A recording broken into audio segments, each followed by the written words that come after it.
Baik, selamat siang teman-teman semua. Kita akan memulai dengan diskusi kita pada siang hari ini. Diskusi kelompok 2 dengan materi keterampilan berbicara. Berbicara tentang berbicara sendiri. Secara umum, berbicara merupakan proses penuangan gagasan dalam bentuk ujaran-ujaran. Ujaran-ujaran yang muncul merupakan perwujudan dari gagasan yang sebelum berada pada tataran ide. Mungkin ada dari teman-teman yang ingin menjelaskan secara rinci tentang pengertian dari berbicara, saya persilahkan. Baik, saya Vilkanova Crescensiarawi. Di sini saya akan menjelaskan tentang berbicara merupakan ekspresi diri. Nah, kepribadian seseorang dapat dilihat dari pembicaraannya. Ketika seseorang berbicara pada saat itu sedang mengekspresikan dirinya sendiri. Dari bahasa yang digunakan pembicara dapat diketahui kondisi mentalnya, kemarahan, kesedihan, kebahagiaan, bahkan ketidakjujuran seseorang.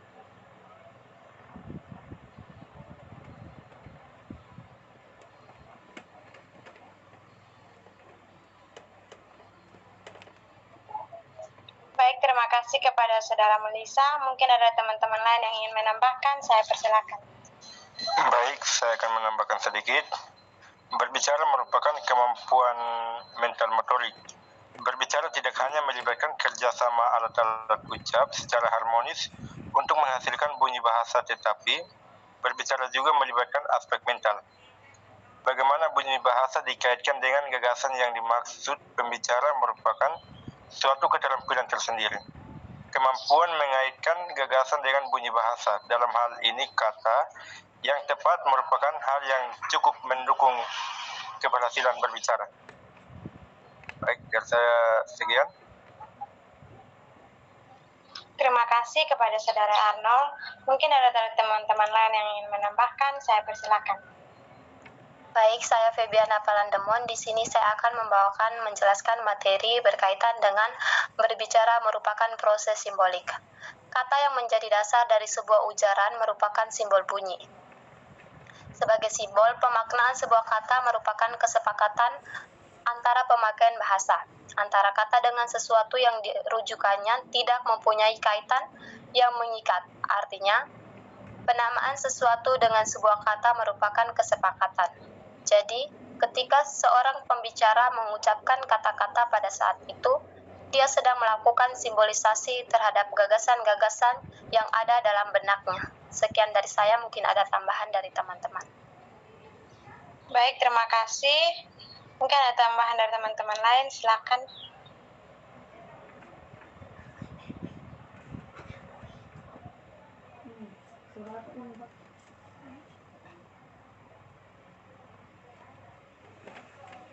Mungkin ada teman-teman ingin menjelaskan, silakan.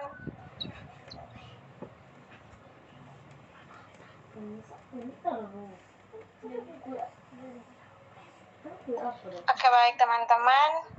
Jika tidak ada yang ingin jelaskan, saya akan menambahkan sedikit. Yang berikutnya itu berbicara terjadi dalam konteks ruang dan waktu. Berbicara harus memperhatikan ruang dan waktu. Tempat dan waktu terjadinya pembicaraan mempunyai efek makna pembicaraan.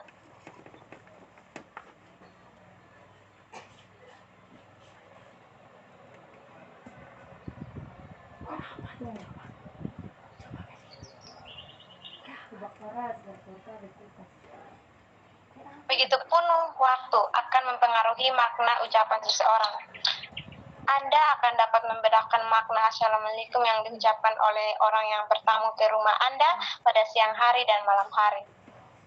Pada siang hari mungkin ucapan itu dimaknai sebagai hal yang wajar, akan tetapi jika ucapan itu terjadi tengah malam, mungkin Anda akan memaknai ucapan tersebut dengan makna yang kurang ajar.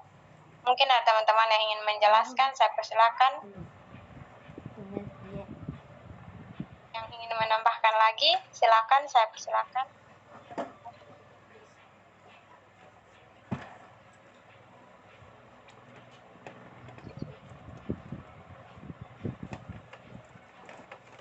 Baik, saya akan menjelaskan beberapa lagi. Itu berbicara merupakan keterampilan berbahasa yang produktif. Produktif di sini bukan berarti menghasilkan suatu produk. Produktivitas dalam hal ini diartikan sebagai keterampilan berbahasa yang paling banyak digunakan untuk berkomunikasi. Seiring dengan kemampuan berbahasa lainnya itu menyimak. Kedua kemampuan ini tidak dapat dipisahkan karena kedua keterampilan tersebut mempunyai hubungan resiprokal. Selain itu, perlu juga dikemukakan beberapa prinsip umum berbicara yang menurut Regan, yaitu yang pertama tuh membutuhkan paling sedikit 2 orang. Yang kedua, mempergunakan studi linguistik yang dipahami bersama. Yang ketiga, merupakan suatu pertukaran peran antara pembicara dan pendengar. Dan yang keempat itu berhubungan dengan masa kini. Baik teman-teman, mungkin itu sedikit tentang pengertian berbicara. Kita akan masuk dalam tujuan dan jenis berbicara. Mungkin ada teman-teman yang ingin menjelaskan, saya persilakan. Baik, saya akan menjelaskan tujuan dan tujuan berbicara. Jadi, tujuan utama berbicara adalah untuk menginformasikan gagasan pembicara kepada pendengar. Akan tetapi, tujuan berbicara sebetulnya tidak hanya sebatas memberikan informasi kepada orang lain. Ada pula pengelompokan tujuan berbicara, yaitu yang pertama, tujuan sosial. Manusia sebagai makhluk sosial menjadikan kegiatan berbicara sebagai sarana untuk membangun konsep diri, eksistensi diri, kelangsungan hidup, memperoleh kebahagiaan, dan menghindari tekanan serta ketegangan. Yang kedua yaitu tujuan ekspresif. Bahasa dapat digunakan dalam mengekspresikan perasaan pembicara kepada orang lain. Ekspresi dalam bentuk bahasa juga dapat berwujud sebagai rasa empati kepada objek yang ada di luar diri pembicara. Dengan bahasa yang penuh kasih sayang, seorang mengungkapkan perasaan kepada anaknya dengan didukung belayan halus di rambutnya. Yang ketiga, tujuan ritual. Kegiatan ritual sering menggunakan bahasa sebagai media untuk menyampaikan pesan ritual kepada penganutnya. Dalam perayaan hari besar, keagamaan tertentu, banyak simbol keagamaan yang bersifat sakral dituangkan melalui bahasa. Yang keempat, tujuan instrumental. Dalam tujuan instrumen ini, kegiatan berbicara digunakan sebagai alat untuk memperoleh sesuatu. Sesuatu di sini dapat berupa pekerjaan, jabatan, atau lain-lain. Mungkin itu dari saya, dikembalikan kepada moderator.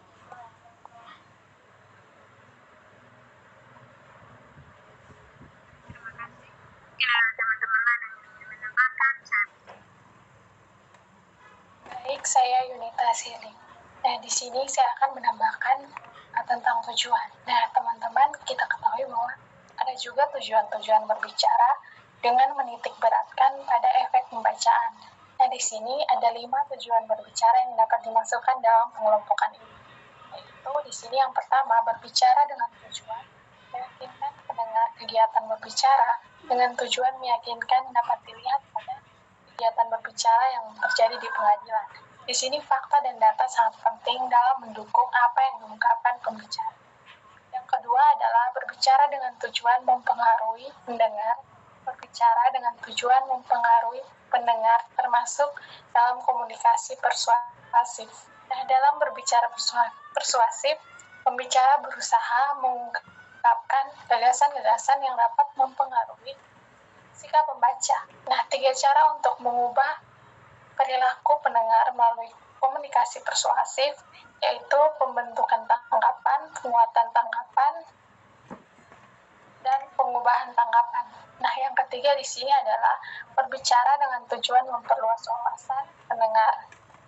Berbicara dengan tujuan memperluas wawasan pendengar biasanya dilakukan dalam pembicaraan informatif, misalnya ceramah, seminar, dan sebagainya. Nah, yang keempat di sini adalah berbicara dengan tujuan memberikan gambaran tentang suatu objek. Nah, seorang pembicara dalam kegiatan berbicara ini harus berusaha memaparkan objek sejelas mungkin. Idealnya seorang pembicara harus menggambarkan sebuah objek dengan sejelas-jelasnya sehingga pendengar secara emosi merasakan keterlibatan dalam pembicaraannya. Nah, jika yang dipaparkan itu benda, pendengar harus merasakan bahwa benda itu ada di depannya. Yang kelima adalah berbicara dengan tujuan menyampaikan pesan tersirat. Kegiatan berbicara merupakan proses penyampaian pesan kepada pendengar. Nah, pesan tersebut dapat disampaikan secara langsung dan dapat juga secara tersirat.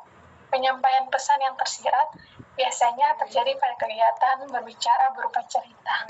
Nah, sekian dari saya.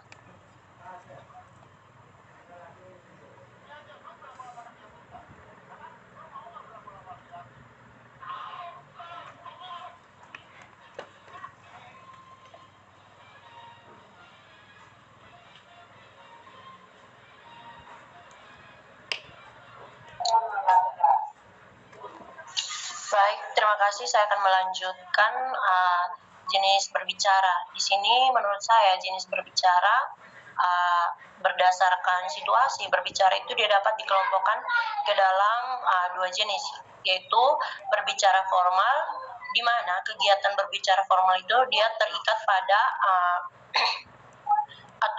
aturan, baik aturan yang berkaitan dengan tata krama maupun kebahasaan. Nah, yang kedua di sini berbicara normal. Berbicara normal di sini berbicara yang tidak terlalu terkait pada aturan-aturan, di mana dia terikat langsung pada spontan tanpa perencanaan. Nah, di sini berdasarkan keterlibatan pelakunya, berbicara itu dapat dikelompokkan ke dalam dua jenis, yaitu berbicara individual, di mana kegiatan berbicara individual itu dilakukan oleh seorang yang berbicara kelompok.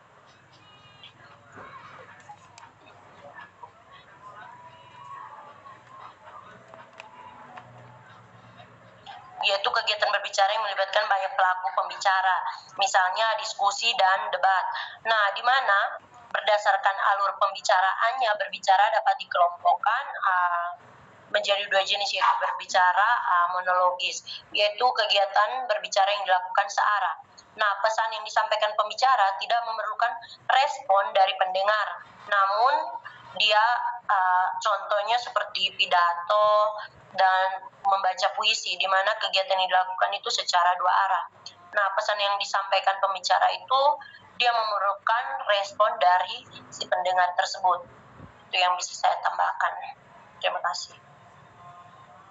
Baik, terima kasih. Saya rasa itu sudah sangat jelas tentang jenis berbicara. Saya akan masuk dalam peranan berbicara. Mungkin ada teman-teman yang ingin menjelaskan, saya persilahkan. Baik, terima kasih. Kalau dari saya akan menambahkan sedikit. Perkenalkan, nama saya Fani Solipadaka. Saya akan menambahkan sedikit. Dalam kehidupan sehari-hari, tampaknya kegiatan berbicara yang digunakan adalah berbicara non-formal. Situasi berbicara non-formal tidak seketat berbicara formal. Jika berbicara formal dibatasi ruang dan waktu, situasi dalam berbicara non-formal tidak terbatas ruang dan waktu, di mana kegiatan berbicara dapat dilangsungkan tanpa harus ada persiapan sebelumnya. Misalnya, seseorang bertemu dengan teman-temannya di sebuah pasar swalayan. Pertemuan tersebut boleh jadi tidak direncanakan sebelumnya, walaupun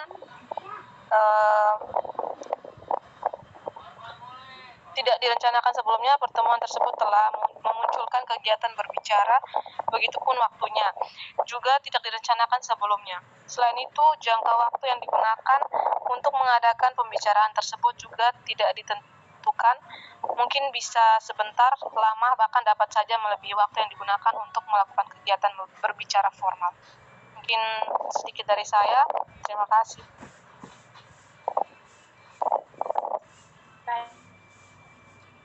Sudah menambahkan materi tentang peranan berbicara, kita akan masuk dalam kaitan berbicara dengan keterampilan berbahasa lain.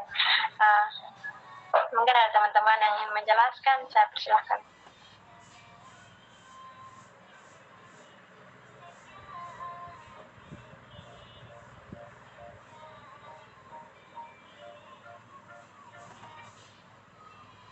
Halo teman-teman, mungkin apakah mendengar suara saya?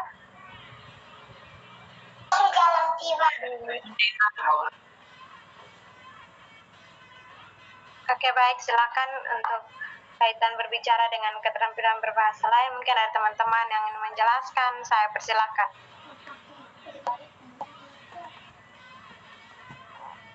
Baik,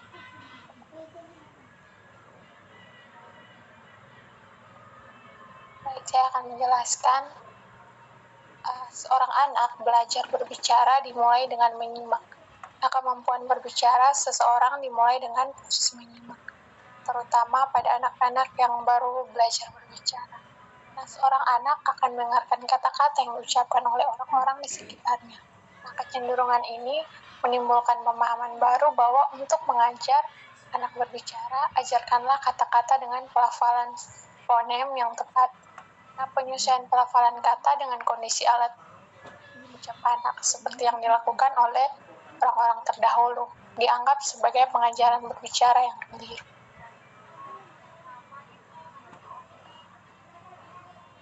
Baik, terima kasih. Mungkin ada teman-teman lain yang ingin menambahkan, saya persilahkan. Baik, saya akan menambahkan sedikit. Saya akan menambahkan sedikit tentang jadi terjadi pergantian peran antara menyimak dan pembicara, berlangsung sebuah komunikasi, salah satunya ditentukan karena adanya pembicara dan penyimak. Dalam komunikasi, peran keduanya dapat saling mengganti. Ketika pihak satu berbicara, pihak dua berperan sebagai penyimak. Ketika penyimak memberi respon terhadap gagasan yang disampaikan pembicara, pada saat itu ada perubahan peran, yaitu pihak dua yang semula berperan sebagai penyimak berganti menjadi pembicara. Begitupun dengan pihak satu yang semula berperan sebagai pembicara berganti sebagai perannya menjadi penyimak. Sekian penjelasan dari saya. Baik, terima kasih. Mungkin ada tambahan dari teman-teman, saya persilahkan.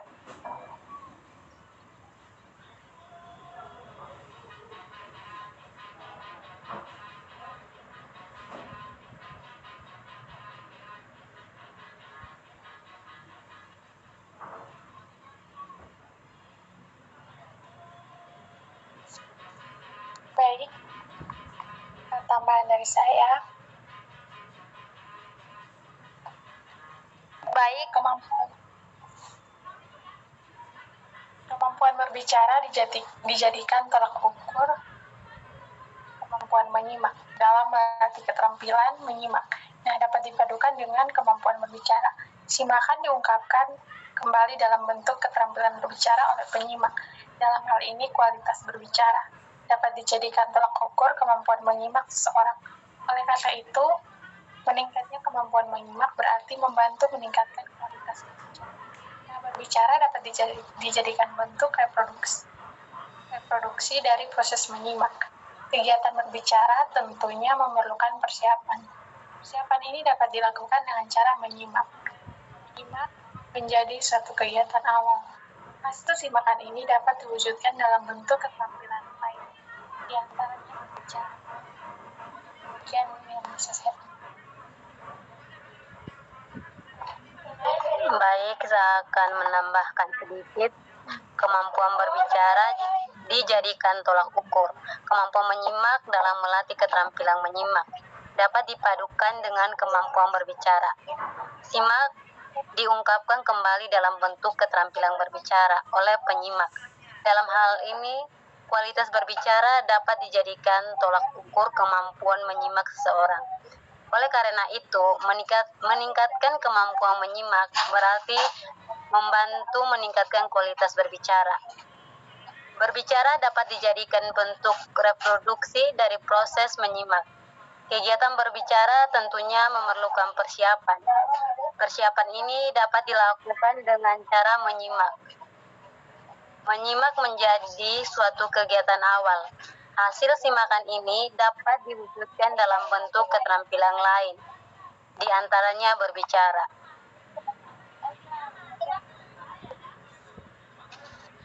Baik, terima kasih. Saya akan membahas sedikit tentang hubungan berbicara dengan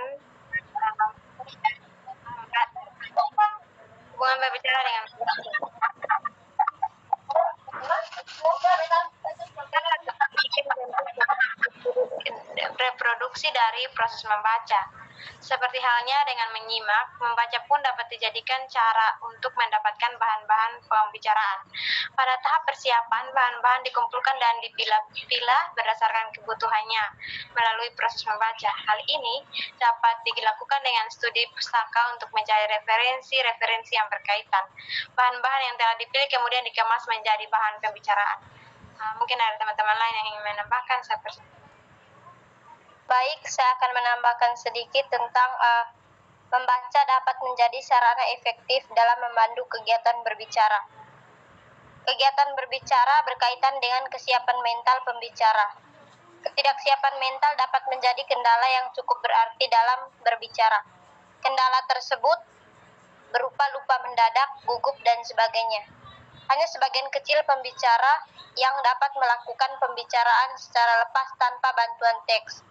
Hal ini dapat terjadi pada pembicara yang sudah biasa dan profesional. Sekian dan terima kasih, saya kembalikan ke moderator. Baik, terima kasih.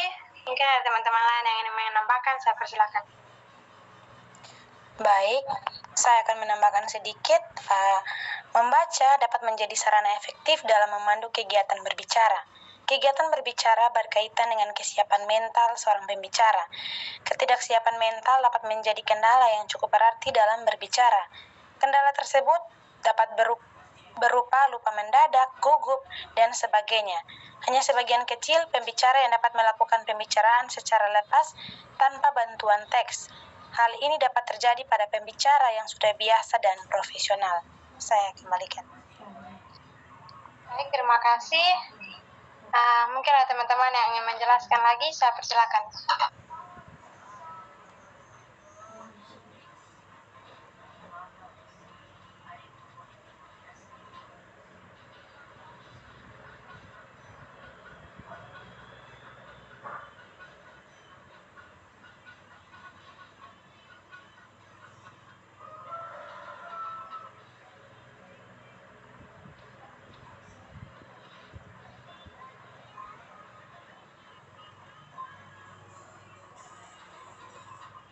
Kalau teman-teman mungkin ada yang ingin menjelaskan, saya persilakan.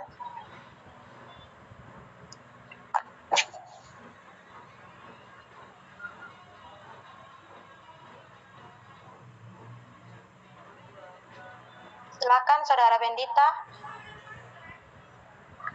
Baik, saya akan menjelaskan mengenai kemampuan hubungan berbicara dengan menulis. Nah, di sini pengertian yang bisa saya ambil ada beberapa hal yang perlu diungkapkan di sini yang berkaitan dengan berbicara dengan menulis, di mana kemampuan menulis itu dapat dijadikan sarana pendukung bagi kemampuan berbicara. Di mana ketika kemampuan berbicara itu memerlukan naskah atau naskah atau makalah, kemampuan menulis di sini sangat diperlukan oleh seorang pembicara. Nah, banyak jenis kegiatan berbicara yang memerlukan naskah-naskah tertulis, di mana sudah terjadi atau sudah menjadi kelaziman apabila seorang pembicara dalam sebuah seminar selalu diminta untuk menulis naskah, begitupun untuk pembicara dalam kegiatan berpidato atau ceramah ilmiah. Nah, di mana pembicara dalam kegiatan pidato atau ceramah ilmiah ini selalu diminta terlebih dahulu naskah pidato atau ceramahnya. Nah, di mana ada kalanya orang mahir dalam menulis tetapi tidak berbicara, kurang mampunya keterampilan. Begitupun sebaliknya, ada orang yang mahir tetapi cara berbicaranya kurang mahir. Begitupun berbicaranya mahir tetapi dalam penulisannya kurang. Kenapa? Baik, terima kasih.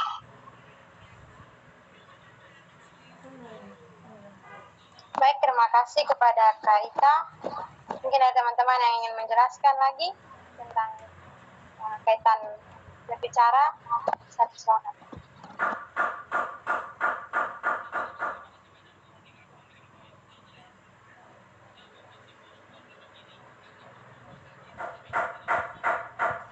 Baik, terima kasih. Saya akan menambahkan sedikit. Menulis sangat diperlukan dalam kegiatan berbicara dialog. Kegiatan berbicara yang bersifat dialog, misalnya wawancara, syarat dengan kesinambungan pesan dan respon. Seorang pewawancara memberikan pesan kepada pihak yang diwawancarai. Sebaliknya, orang yang diwawancarai memberikan respon kepada pewawancara. Satu hal lain yang harus menjadi pegangan bagi kedua pihak dalam respon yang diberikan harus sesuai dengan pesan yang disampaikan. Pertanyaan yang disampaikan wawancara harus dijawab dengan jelas dan lengkap sesuai dengan yang diharapkan dalam pertanyaan tersebut. Untuk menjaga kesesuaian antara pesan dan respon secara utuh, tidak dapat hanya mengandalkan daya simak kedua pihak. Dalam hal ini harus dibantu oleh kemampuan menulis. Oleh karena itu, kemampuan menulis menjadi penting jika kegiatan berbicara yang bersifat dialogis ingin berjalan dengan baik. Mungkin itu dari saya. Terima kasih. Baik, terima kasih untuk kita semua yang sudah mengambil bagian dalam diskusi kita hari ini. Mungkin sekian dari pembahasan kita tentang keterampilan berbicara. Terima kasih atas kehadirannya. Diskusi kita berakhir dengan baik. Terima kasih. Selamat siang. Oke, terima kasih semuanya. Selamat siang.